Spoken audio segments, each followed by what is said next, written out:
ចិត្តនៅតែរឹងមួមិនរួញរាស្នាមញញឹមជាកម្លាំងនាំភ្លើឆ្ពោះទៅរកក្តីសុខក្នុងជីវិតទោះផ្លូវវែងឆ្ងាយមានរបបសក់ក៏នៅតែដើរទៅមុខមិនថយក្រោយដោយក្តីសង្ឃឹមនៅក្នុងបេះដូង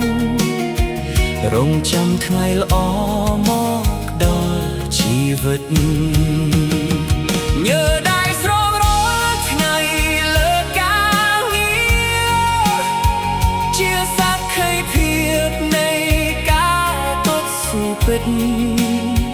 ដើម្បីកូនចៅនិងគ្រួសារជាទីស្រឡាញ់